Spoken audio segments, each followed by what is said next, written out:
morning! Ang lamig na po. Ang lakas ng hangin, ang lamig tuloy. So, papasok na tayo ng work. Sa work pala. And lakad lang tayo. So, tabi kalsada yung ating dinadaanan. Ayan. Ang ganda ng sikat ng araw, in fairness. So, yun yung mga sasakyan. Ay, ang lamig! Ang lakas ng hangin. Winter pa rin. So may mga ano na rin, may mga sakura na rin, mga nagbo-bloom. And may stoplight. And dito naman. Ito yung magandang bahay, oh. Yan. Princess Sarah. So sa mga nagtatanong pala kung saan ako dito sa Japan, dito po ako sa Mieken. Ang dami sasakyan.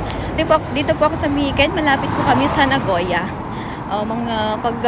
Pupunta ng Nagoya is 25 minutes by train.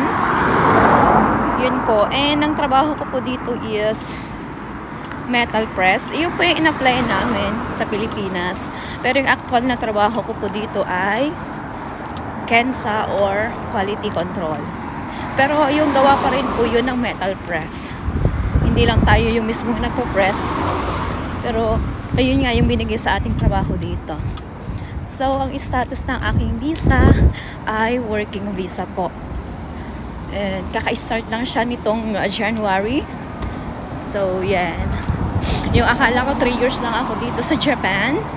Pero may mga sitwasyon or may mga pangyayari talaga na hindi natin inaasahan. Nagkaroon ng pandemic and nag-extend muna ako dito. And natapos ko yon. So 5 years na po ako dito. 5 years, nilalamig pa din. Ang lakas ng hangin. So ayan, dito na ako sa company. So ito, yan yung mga kawik kong hapon. Yan, dito na ako dadaan. Ayan, si Mother. Wala nyo kailang taon na yun. Hi, gozaimasu. Sumoy yun eh. Asal babati ulit tayo dito. Hi, gozaimasu. Eh? Nandas ka? Mag-watch isang video. Oh, hi, gozaimasu. Ohayo gozaimasu.